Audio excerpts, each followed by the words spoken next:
Jaya Radha Madhava Kunja Vihari Radha Madhava Kunja Vihari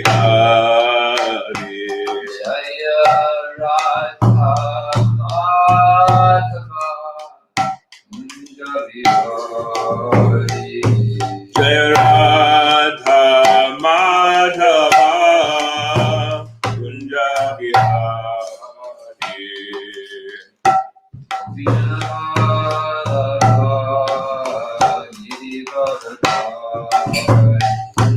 Jaya Gopi Janavalabha Girivardhari Jaya Gopi Janavalabha Girivardhari Jaya Gopi Janavalabha Girivardhari Jaya Gopi Janavalabha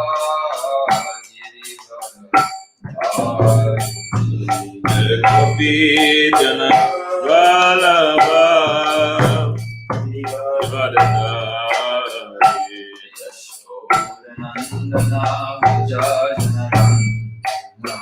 Yashodanandana Vrajajanandana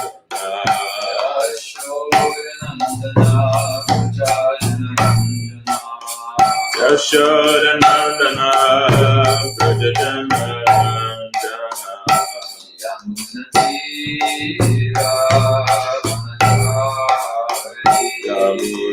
Yamunatira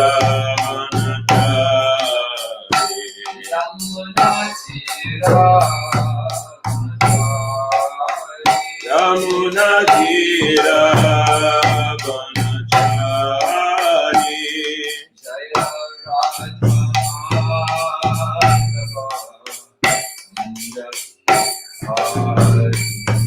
Jaya Radha Madhava Kunja Vihari Jaya Radha Madhava Kunja Vihari Jaya Radha Madhava Kunja Vihari Gopi Janavalabha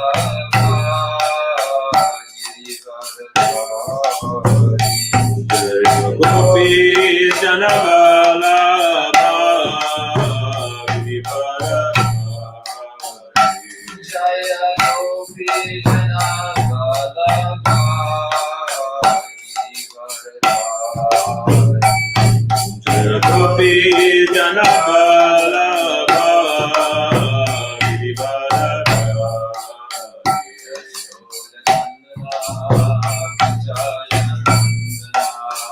Yashodanandana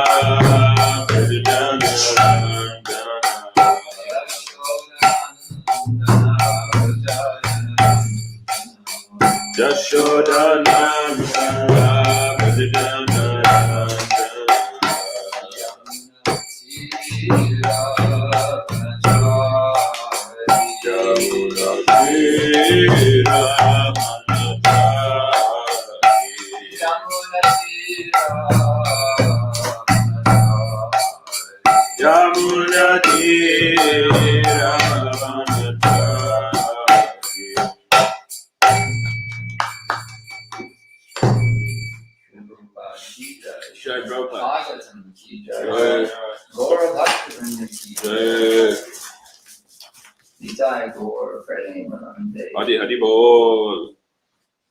Om Namo Bhagavate Vasudevaya. Om Namo Bhagavate Vasudevaya. Om Namo Bhagavate Vasudevaya. Om Namo Bhagavate Vasudevaya. Om Namo Bhagavate Vasudevaya. Om Namo Bhagavate Vasudevaya. namaskritya naram chaiva narottamam devim saraswatim vyasam tato jayamudiraye.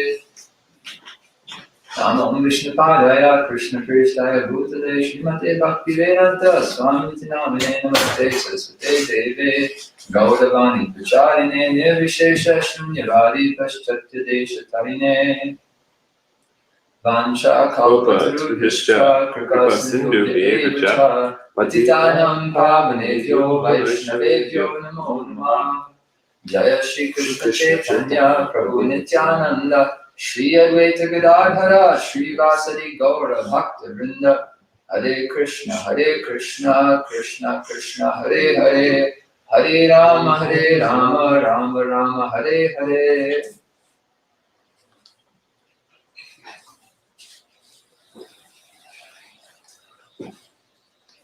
All right, we are continuing with our discussion of the allegory of King Crenshaw. Would this stand up? That'd be helpful. Yeah. Thank you so much. Is that gonna? That's fine for me. Okay. I don't have my phone today. Normally, the Srimad-Bhagavatam and most of the Puranas contain histories of great kings, of sages, histories of the Lord's descent, his avatar, his incarnations. But here we have one of just a few instances where there's an allegory, and today we're going to discuss a new character arriving on the scene named Jara. Does anyone know what is the meaning of Jara? Split apart, isn't it something like that? Jarasandha. No. Okay. A good guess. Thanks. It's an educated guess. Okay. Given the character Jarasandha, there was a witch named Jara, and therefore he's named Jarasandha because he was this evil king who was a great enemy of Krishna, who very persistent. Krishna defeated him something like 20 different times, and each time he thought somehow or other, if I just bring a bigger army, I can win this time. So that's called fourth class intelligence. Mm-hmm. Even after experiencing, we don't learn our lesson. But Jarasandha, as a boy, he was born in two halves, and his mother was disgusted. What did I give him birth to? Anyway, the process of birth is a little bit disgusting regardless. Even if you give birth to a normal baby, they're covered in stool and blood and they're crying. It can be really disorienting. Sure. But to speak of giving birth to two halves of a child. So she threw them into the woods, had one of her servants take them out and throw them into the woods, and this witch, Jara, found the two halves and put them back together. And so he was named as Jarasandha. So the Sandha is bound, and Jarasandha gets his name from the witch who bound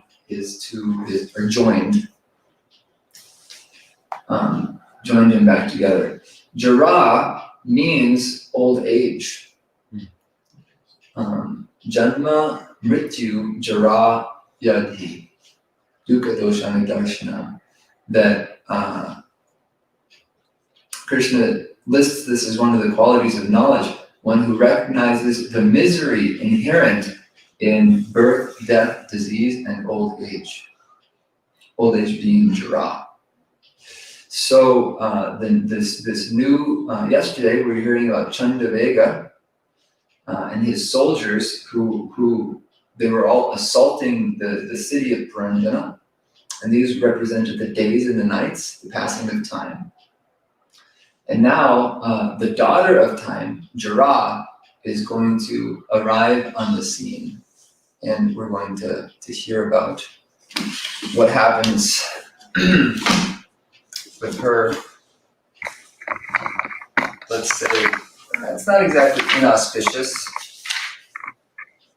It's not exactly inauspicious, but it's a little bit inauspicious. It's depending on your angle of vision. All right, text 19. Kalasya duhita kachit trilokim varamichyate paryatanti nabarhishman pratyanandata kaschana. My dear King Prachinabarhishat, at this time the daughter of formidable time was seeking her husband throughout the three worlds. Although no one agreed to accept her, she came. So old age is very eager to have anyone for a husband, but no one wants to accept her. No one wants to become old. But even though we don't want to accept her, she somehow or other imposes herself on us. Prabhupada writes, in due course of time, when the body becomes old and practically invalid, it is subject to jara, the sufferings of old age. There are four basic kinds of suffering: birth, old age, disease, and death. No scientist or philosopher has ever been able to make a solution to these four miserable conditions. So the Vedic culture is the best. And this is not a biased or partial subjective statement. It's an objective statement. Because if you analyze all of the problems that humankind faces, and you rank each culture in terms of their ability to successfully address these problems and resolve them, or just solve them, only the Vedic culture has an extremely thorough and foolproof method. Even fools can do it. To fully conquer and overcome the four real problems of life, culminating in death: birth, old age, disease, and death. These four real problems of life. So that is, and here we're hearing about jara. Text 19. So text 20. The daughter of time, Jara, was very unfortunate. Why was she unfortunate? A little bit. No one wanted to marry her. Right. Yeah. You always feel bad for ladies who struggle to find a husband. At least I do, because I'm in a male body. So I have this male psyche of thinking I'm a great man and I should give shelter to others. So I feel my heart goes out to, I feel compassion for ladies who have a hard time finding a partner. I had a friend in high school. She was very tall. She was a very tall girl. She was like 6'1". She had a hard time finding a boyfriend because most of the guys were shorter than her, and so it was a little intimidating. And there were only very few boys who were taller than her, and so it kind of reduced her chances of finding a partner. And so she felt a little bit unfortunate. She felt that unfortunate misfortune. And here, what to speak of old age? Imagine if you were old age personified, how hard it would be to find a husband. So we can at least always take comfort in this principle in material life, that there's always somebody who has it worse than we do. So at least I'm not the most unfortunate person. I could be old age personified, or disease personified, or fear personified. So at least we, we're not that. Consequently, she was known as Durbhaga, ill-fated. However, she was once pleased with the great king, and because the king accepted her, she granted him a benediction. So here, at the onset of this section just covers several verses introducing the character of Jara, explaining how nobody wanted her, so she was very unfortunate. But there's kind of a foreshadowing here that once upon a time, there was actually a great king who accepted her. And so she blessed him with material opulence. And that king was Puru. Puru was the son of Yayati. Yayati married the daughter of Shukracharya, but he upset her. You gotta be careful if you marry the daughter of a Brahmana. Because if you upset her, she's got a Brahmin dad who might curse you. Gotta be careful. You gotta be careful with in-laws either way. But especially if your in-laws are Brahmanas. You don't want to upset them. So what happened was, Shukracharya, his daughter, came and complained. And so Shukracharya cursed Yayati, his son-in-law. May you immediately become old. May you lose your youth. However, very quickly, as often happens with curses, he regretted. Because he realized that he had just cursed his daughter's husband to become very old, and so his daughter would then be really impacted by that.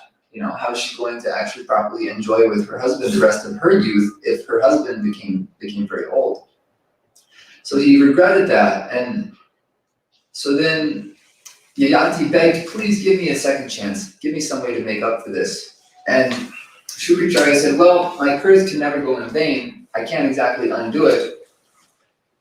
And it's like that with speech. We can't take back. Once we say something nasty, we can't take it back. You can't make it disappear. There's nothing you can do. It's out there in the ether, recorded by the Devatas eternally. Whatever we do, whatever we say, you can't take it back. But Shukracharya gave him the option that if you can find somebody to take your old age and give you their youth, then you can have your youth restored by exchanging, doing a swap like that. So he asked all of his sons, and most of them said, sorry, Dad, can't help you out here. Except for Puru. Puru was willing to yield his youth and accept old age. And so Jara, being old age personified, she was very pleased because out of all the people in the world, Puru was willing to accept her. So then she blessed him with a great kingdom. So that's being alluded to here in this verse. But what's also happening is there's some foreshadowing happening that actually old age isn't necessarily a curse or an inauspicious thing. It's how we receive it. And actually, what we'll hear in several verses later, which we'll cover today, for devotees, old age reduces fear. She reduces our fear. So we'll hear about that, how that is so.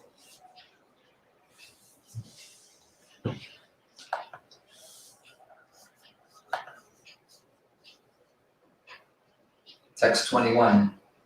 Actually, I want to go back to 20, text 20 for just a minute, to the purport.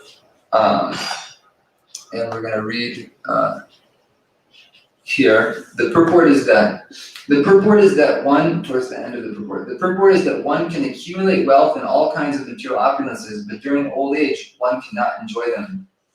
So we're hearing about Puru, who accepted old age, but because he was so old, he got a material kingdom, but he couldn't really enjoy it properly. So it was like a mixed blessing.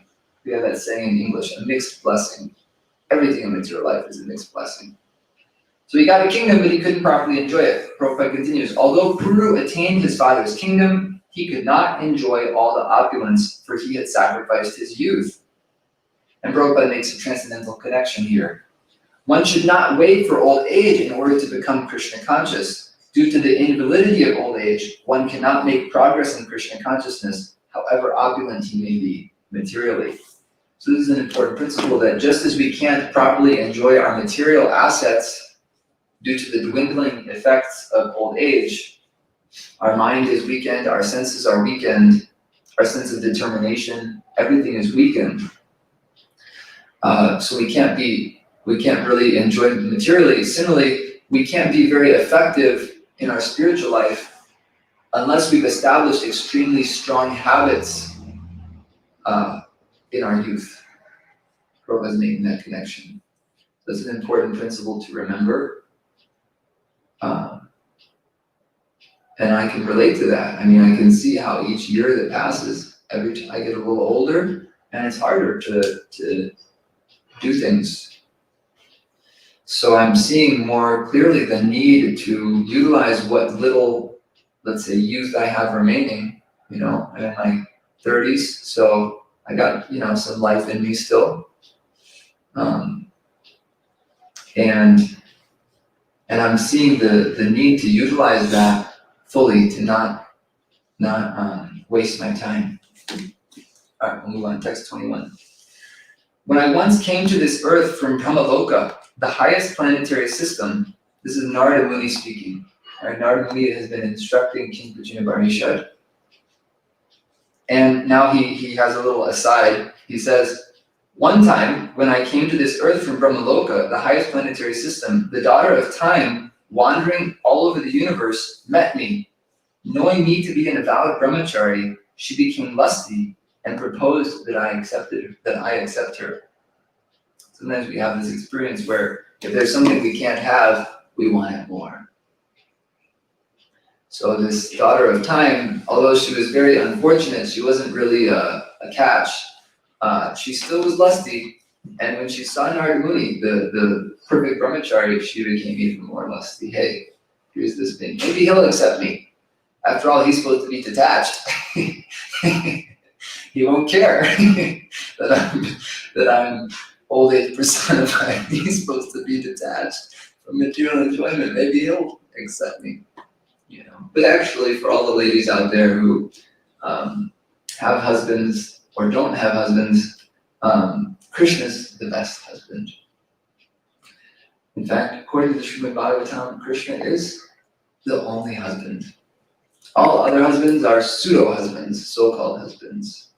They cannot really perform husbandly duties. They can't really give a shelter. Bhagavatam compares them to fallen soldiers. What's the use of an army if everybody's already dead? And in the Bhagavad Gita, Krishna says, all of these living entities you see, Arjuna, on the battlefield, they're already dead. They've already been devoured by my universal form, the personification of time. So it's just a matter of time before we're separated from these persons that we love and rely on, and so they can't really be sources of shelter for us. Krishna is the only real husband. And for his pleasure, we may accept the role of a material spouse to make steady advancement in Krishna consciousness. The Grihastha ashram is a very stable position, powerful position from which to execute Krishna consciousness. But we want to not lose sight. The point is, we want to not ever lose sight of our real spiritual goals and our real spiritual identity. And in fact, it's through this sense of aloofness or detachment that we're able to perform our duties nicely. That if our husband should be lacking in some way, then we don't fault him or her. We just take shelter of Krishna. Or if our wife is lacking in some way, we just take shelter of Krishna and know that Krishna is my ultimate spouse. And this spouse is just, I'm here to serve this person and grow spiritually with this person. And but anyway, so that was a little bit of a tangent. But the daughter of time, she was wandering all over the universe and she saw Narada Muni. Narada Muni was wandering all over the universe. Well, they were both wandering all over the universe. And she proposed to him. So Prabhupada, in his purport, he calls Narada Muni an evergreen youth. So he was immune to old age, actually. Everyone else who's not practicing Krishna consciousness has no choice but to accept Jara as like a type of wife, which means a constant companion, somebody you have to maintain. You have no choice, she's there. So old age is like that. And only the devotees are immune from her influence. But Prabhupada also emphasizes that it's not just because of Narada Muni's transcendental status, but also because he was a perfect brahmachari. And celibacy is the best way to remain healthy and happy and full of vitality. One devotee in the UK wrote an article for a website that I've been working on for some time called "What is Ojas?" Who has heard of Ojas? I've heard of Ojas, yeah. Ojas is a subtle like energy in the body, and we'll just read a little bit about what is Ojas. It's a vital substance within the body that governs the immune system, the aging process, glowing skin, mood, digestion, quality of sleep, spirituality, and our overall sense of strength and well-being. That's a lot. Pretty good, right? It's doing a lot for us, our Ojas. Signs of a healthy Ojas: clear and radiant skin, physical strength, lots of energy and endurance, no aches or pains, proper functioning of the digestive system, a sense of lightness in both body and mind, clear and calm mind, sharp intelligence and the ability to focus, good memory, creativity, confidence and empowerment, joy and happiness. Pretty good. I want some of that Ojas. Yeah, sign me up. Symptoms of a depleted Ojas. Yeah. Low immunity, you get sick regularly. Aches and pains, low energy, lethargy, lack of drive or motivation. Feeling heavy, physically and emotionally. Poor blood circulation, cold extremities such as the hands and feet. Irregular bodily functions, depression, anxiety, loneliness, poor concentration and memory, feelings of negativity. Seems like this is helping me understand why Ayurveda doesn't have a separate field for mental health. It's just Ayurveda. Because if you have a healthy physical body, you eat the right things, and you engage in the right kind of lifestyle, you don't need a separate mental health doctor. Because you got Ojas. What depletes Ojas? All right, this is the crux of the matter. A weakened digestive system, poor diet, malnourishment, stress, being overworked, poor quality sleep, illness or fever, regular alcohol or caffeine consumption, ejaculation, regular sex, grief, depression, anxiety, fear, over-exercising. So this point of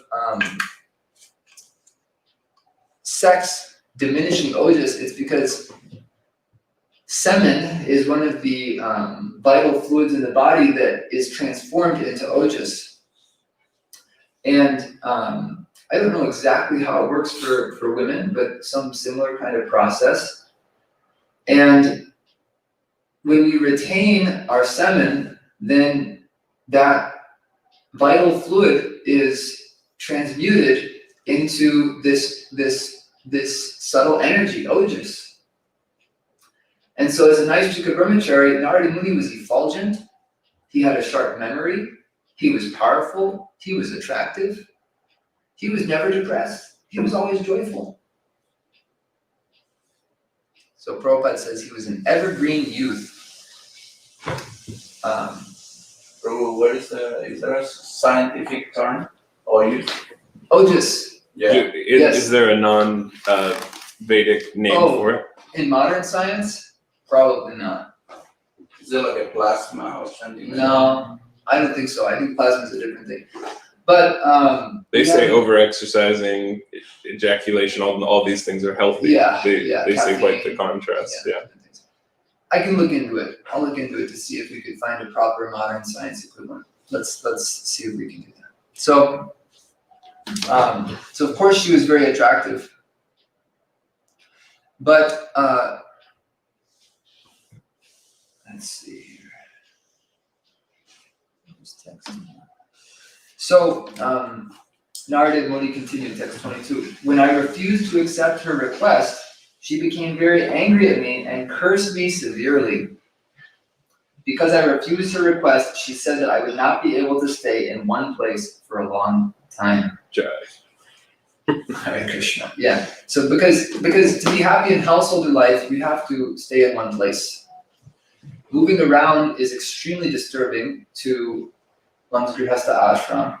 So it's very good if one can find the best place and plant one's roots and stay there for grihasthas. Because for the sake of the children, for the sake of having a regular, predictable, sattvic lifestyle, it takes time to develop routines, to establish a relation to one's environment, to make friendships with one's community. So it's very disturbing to one's own individual mental health, what to speak of the health of one's family unit if you're moving around a lot. And so Jara is thinking, well, this Narada is denying me the happiness of home life, so I'll deny him that same happiness.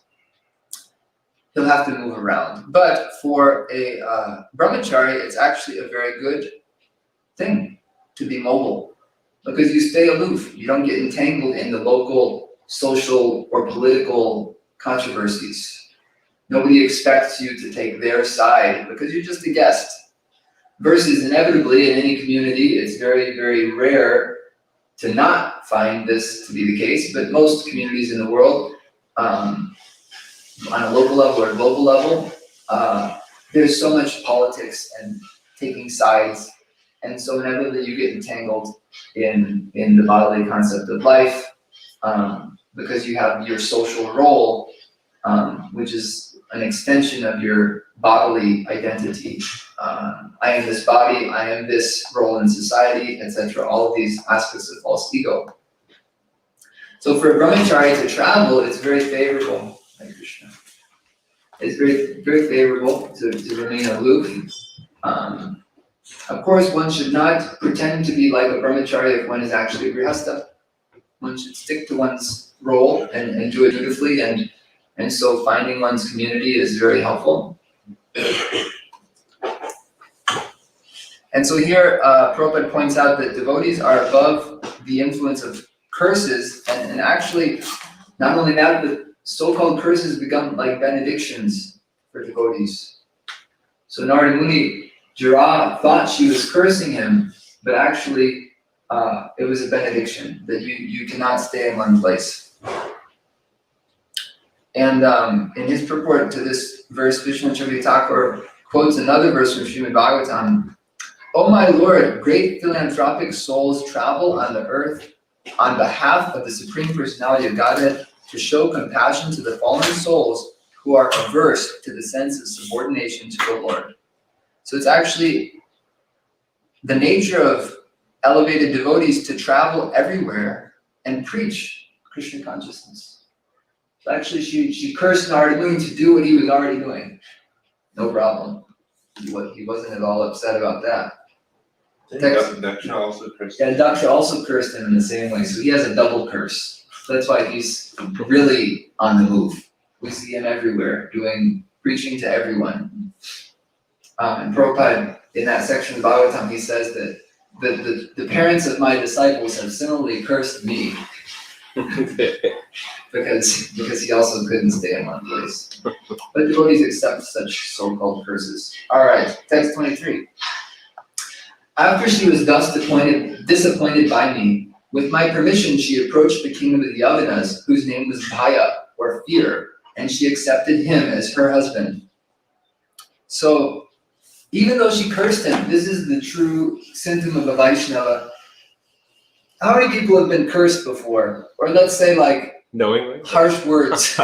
been subject to harsh words, harsh speech. It's a type of curse. Just saying, you expletive, it's a type of curse. It's a type of curse because there's potency in words, and so there's a way in which just by saying that to somebody can bring that quality out in them actually more. So when we become the victims of harsh speech, what's your first reaction? Fight back. Fight back. So you see this in the Bhagavatam. It's filled with cursing and counter-cursing. But Narada Muni, when he was cursed, So we want to follow in his footsteps. He gave a benediction, guidance, and very affectionate advice. I'm very sorry, old age personified, Jara. I can't accept you. I've taken a vow of celibacy. And anyway, you wouldn't want to be my wife because I only want Krishna. You know, I'd be chanting my rounds every morning and reading Srimad-Bhagavatam, and I can't have kids. I can't give you any children. I'm very poor. I'm just a wandering mendicant. We wouldn't have a home. We wouldn't have any opulences. You wouldn't be happy with me. But why don't you go to this great king? He's the king of the Yavanas, named Bhaya, fear. He'll accept you. Go marry him. So she was very pleased. Great. Narada Muni, who's a great devotee, he's blessed me and given me this advice to go take shelter, so I will get a husband, because she just wanted a husband. And our acharyas comment that Narada was very, very clever. He wanted to diminish fear, because the effect of Jara, old age, is she dwindles our power. She dwindles our, everything about us is reduced and made impotent, invalid. So Narada thought, I want to reduce fear and the influence of fear on the people of the world. So if I pair up Jara, old age, with Bhaya, fear, then the effects of Jara on old age will make old age become like an invalid, impotent. See that connection? So this is still analogy. Allegory? Allegory. This is Yeah. still an allegory. Yeah. Okay.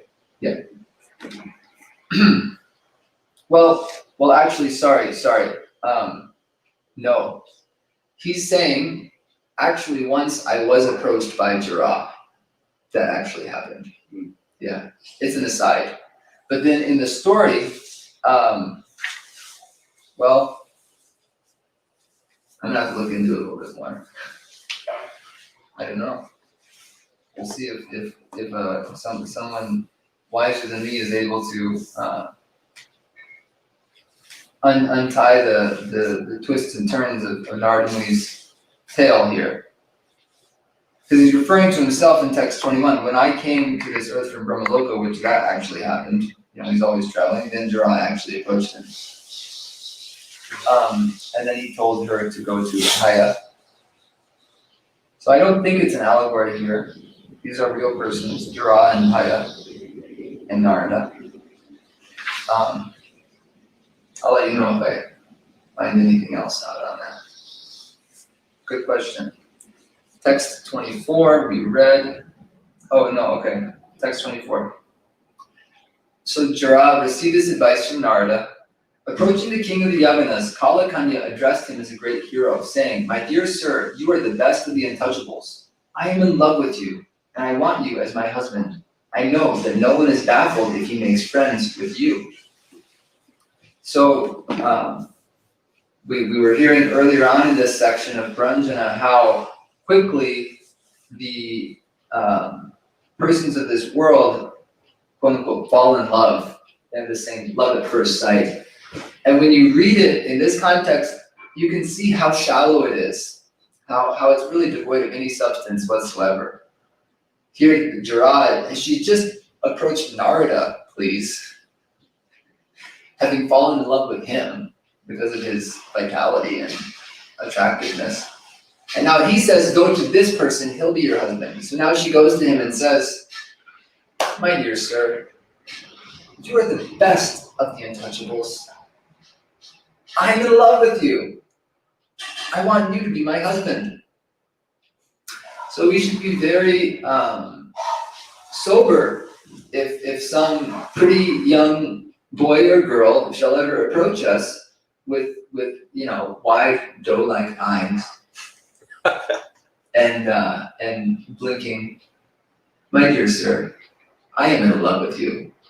We should be very sober, because if we have that sobriety and politely decline her or his request, then we can see within a matter of hours or maybe days or weeks at most, he or she will go off to the next suitor. That is the shallow nature of material infatuation. So we shouldn't be bewildered. We shouldn't be bewildered by the illusory energy in the form of the opposite sex. Hare Krishna.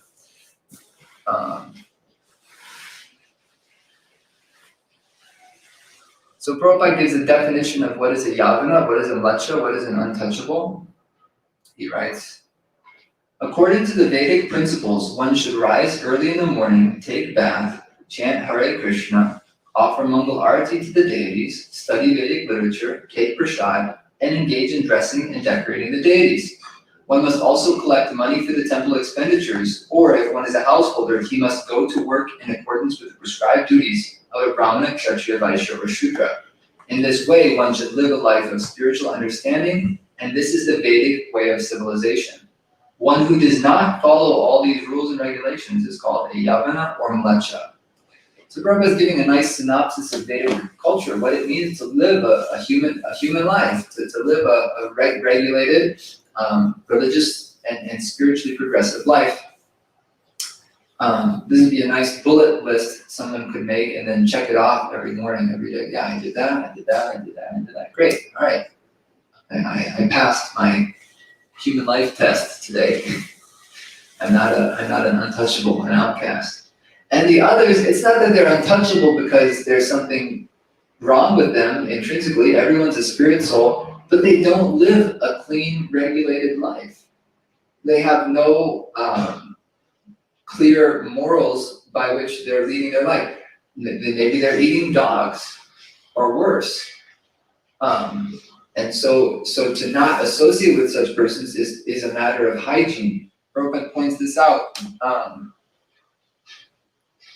One who does not actually follow, this is at the end of the first paragraph, one who does not actually follow the hygienic principles prescribed in the Vedic rules and regulations will be subjected to many contagious diseases. We're not going to go into the COVID situation, but it's a fact that if you don't live a regulated life, then you become vulnerable to disease.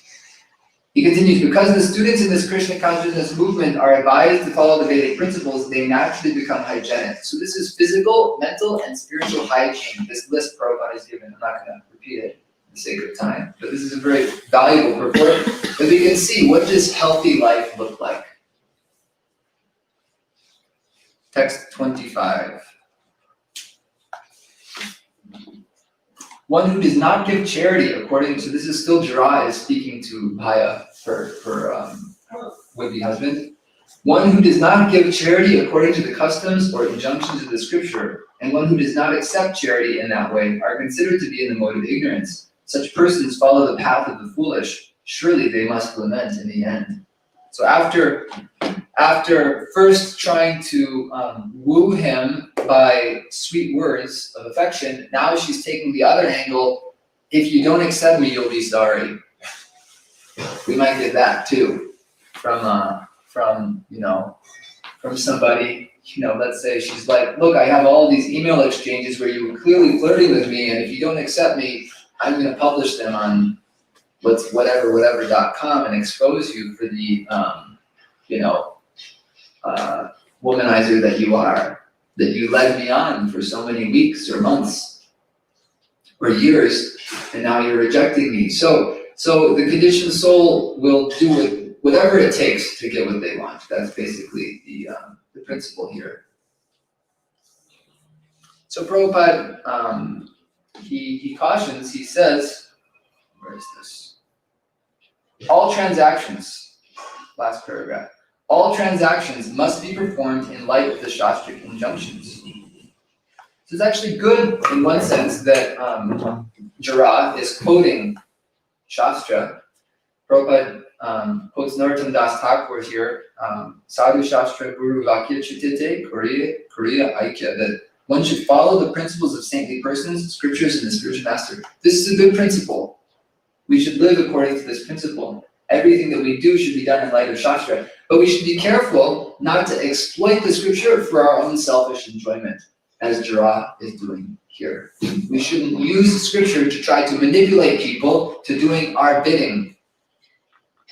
That's a major pitfall on the spiritual path, is to try to exploit the scriptural injunctions for one's own material sense gratification and for the purpose of lording it over others. Text 26. This is the final text of our section today. Kala Kanya continued, O gentle one, I am now present before you to serve you. Please accept me and thus show me mercy. It is a gentleman's greatest duty to be compassionate upon a person who is in distress. So now she's back apparently to the other side of the thing, wooing him with sweet words. But Vishwanath Chakravarti Thakur explains that the subtext is here, gentleman is parusha, but which can also mean strength or power. Vishwanath Chakravarti Thakur, parusha means accomplished by a man. Even if you show strength, you cannot say, I will not accept old age. This is Jara speaking. You may show strength, but you can't refuse me because I have this blessing from Narada Muni. And armed with this blessing of Narada, if you refuse me, I will destroy you. Internally saying this, externally she then spoke these apparently sweet words, these crooked words. So this is the subtext. When a beautiful woman approaches us, this may be the subtext. If you do not accept me, I will destroy you. This happened to Arjuna. There was a beautiful celestial woman, Urvashi, and she was infatuated with Arjuna, and she'd never been refused. She was so beautiful. This was in Svargaloka, when Arjuna spent some time in Svargaloka. She had never been refused, and so she went to Arjuna expecting to be received, and not just received, but received with open arms, and they could exchange compliments and pass many nights together in sensual delight. She was thinking like this, because look, here's the best of the human beings, Arjuna. But when she arrived, Arjuna refused her. And so she cursed him. So this also shows us the nature of material infatuation, that the subtext is, if you don't accept me, I will destroy you. What kind of love is that? What kind of love is that?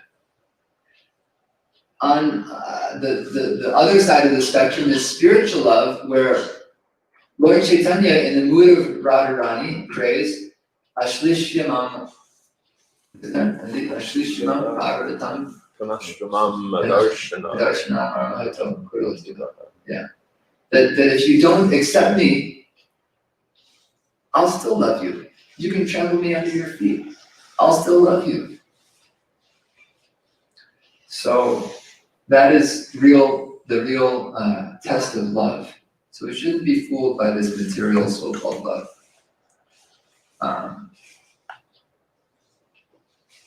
Hare Krishna. So we'll conclude there for today. End on a little bit of a cliffhanger. Find out what Bhaya says to Jara tomorrow. Tune in on Srimad-Bhagavatam class. Any comments, reflections, questions? Yeah, Vishwadev Guru. Let me give you the mic.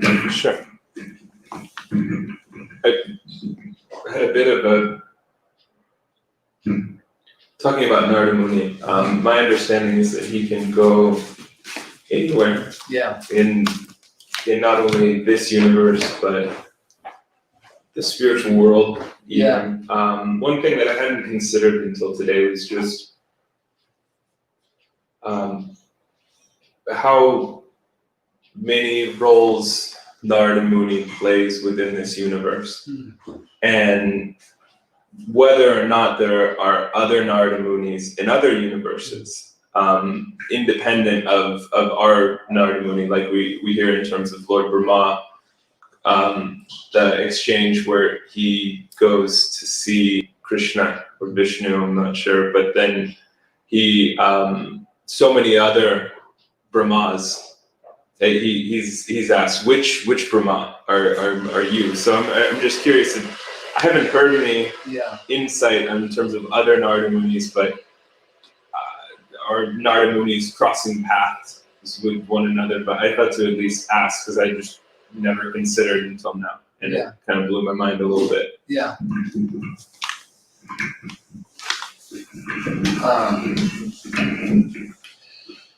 So my best attempt at addressing this is there are not other Narada Munis in the same way that there are other Brahmas. Brahmas is a position in the material world, and different souls can fill that position, and sometimes Lord Vishnu will fill in for a Brahma. But Narada Muni is a person, an eternal. That's his eternal spiritual identity. He is Narada Muni. Narada is Narada Muni. There's not multiple of Narada Munis in the same way there's not multiple Madhya Yashodas. Does that make sense? So, is it that he? Do you see that distinction? No, I do. Yeah. Like a Brahma, which is a post, which multiple people can fill, and an actual eternal spiritual person, right? Yeah. So then the second thing is, however, he could be manifesting multiple solar systems or universes in the same way that other avatars, Narada Muni is considered a Shakti Vesh avatar. We have the major avatars are listed in the Srimad-Bhagavatam. And in each Brahmanda, the pastimes of the Lord are going on just like in an unending, constant cycle. So as soon as the Lord's pastimes in this realm wrap up, then they begin in another realm, right? And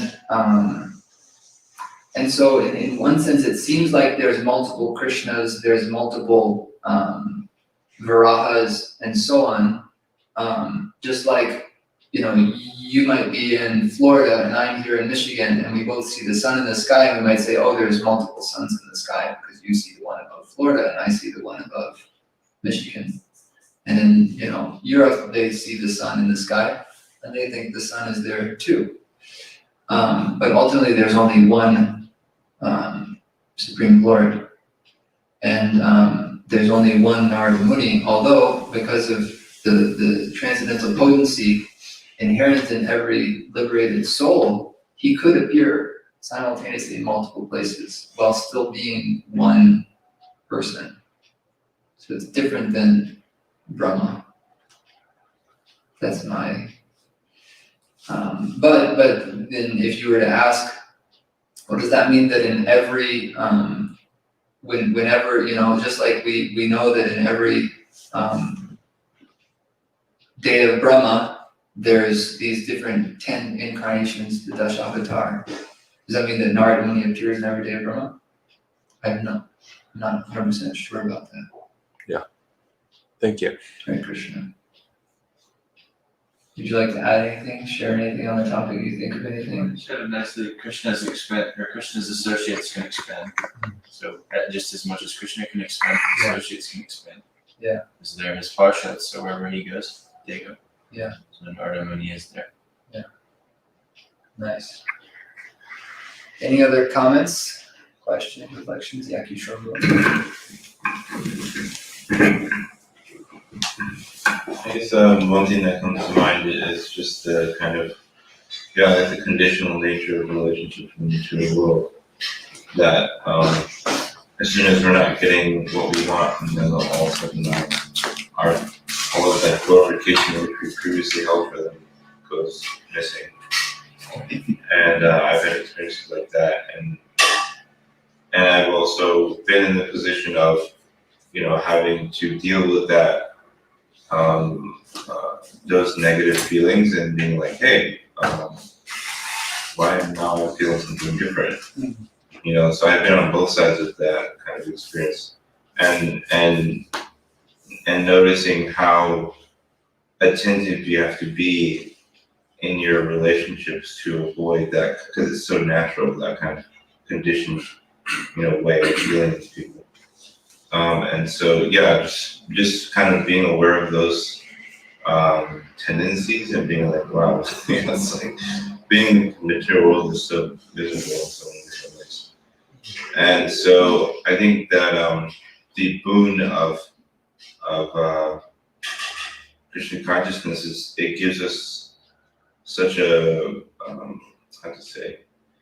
such a better view of those who are around us. And if we can try to be conscious of it, we can have that kind of more, we can say, transcendental vision of the devotees, which helps so much when we're dealing with our own kind of conditioned emotions and feelings. Yeah.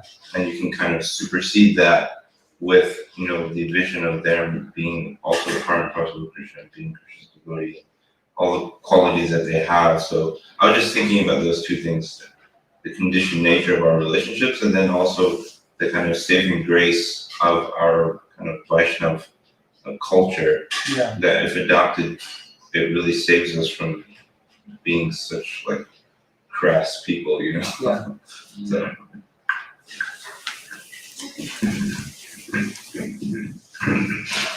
Yeah, nice points. It can save us if we actually apply it, but that's a big if. One common misapplication is people jump to the end of the Gita or the, you know, get into Srimad-Bhagavatam where Krishna says, give up all dharma and just surrender unto me. And they don't see how the whole of the Bhagavad Gita, Krishna is talking about how important and essential is dharma. And for Arjuna, he has to do his dharma. And that's what Krishna wants him to do. So the material attraction, this mental liking or disliking is going to go on no matter what we're doing. But the glue of any relationship, the actual binding agent, is dharma.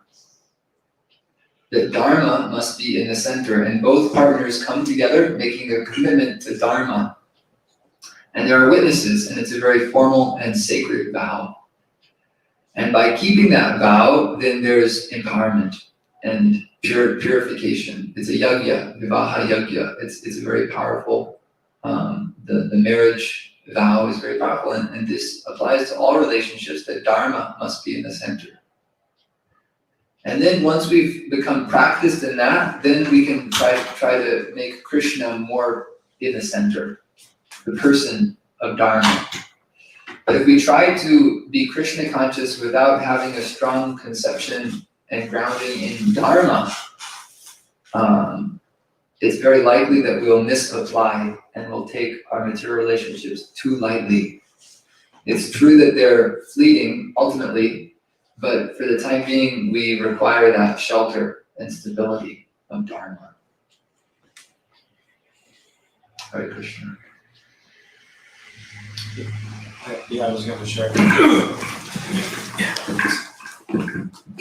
On that point of the ojas, is something that I realize in a kind of practical sense. Yeah. You know, being in Grihastha ashram, and you know, have relations with your wife. Yeah. And I noticed that the energetic experience of that is so much different from masturbation. It's so, you know, it's not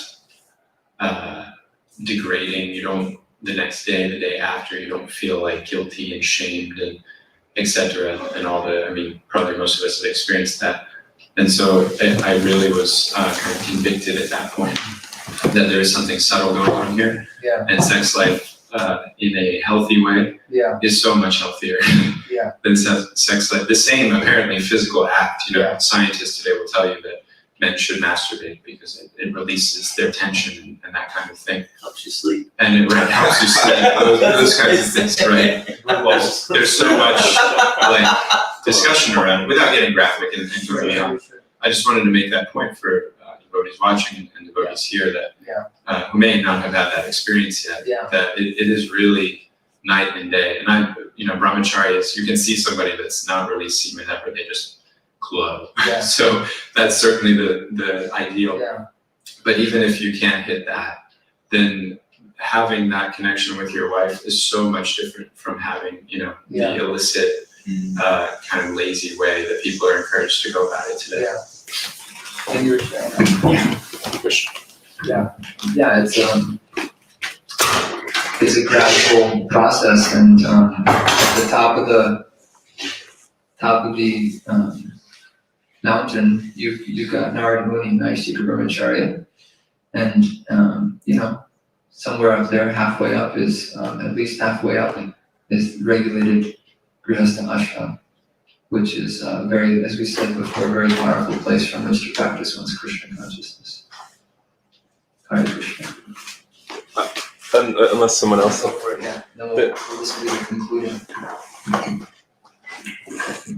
So our own Bhakta Garrison had a really insightful comment. He said, "It amazes me and shows the state of the world when the powers that be respond to semen retention / ojas cultivation becoming more and more in vogue by labeling it as dangerous, unhealthy, leading to extremism, etc. They need an ojas-less populace who can be made addicted and manipulated." Yeah. In Western philosophy, thank you, Garrison, for this really nice comment. And you really hit the nail on the head, as they say, that it's all about exploitation, manipulation. The entire, all of the positions taken by the mainstream media are done for commercial purposes. What does commercial mean? It means you are a consumer and we are the supplier. It's like a drug dealer. The drug dealer wants his customers to be addicted to his drug. So we shouldn't be fooled, and we should have a better place for information than mainstream media, namely Srimad-Bhagavatam and the Bhaktivedanta purports. That the best place to be informed about the world today.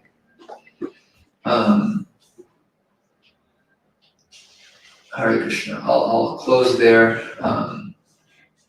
But your points, Garrison Guru, are also backed up in Western philosophy. It's ironic how the intelligent men of their own of the Western culture, they recognize how Western culture is so manipulative, and all they can do is just intellectualize and make philosophical observations about it. They don't know what to do about it. They just kind of, it's like a painter just painting a building as it falls down, painting the various stages of the building. They don't have any idea or any sense that they should do something about it. But thankfully we have this Srimad-Bhagavatam, we have the process of Bhakti Yoga and the mandate from the Lord to distribute widely this process of bhakti to others, and in this way liberate them from the chains of material existence. Hare Krishna. Shri Prabhupada ki jai. Or Bhaktivinoda ki jai.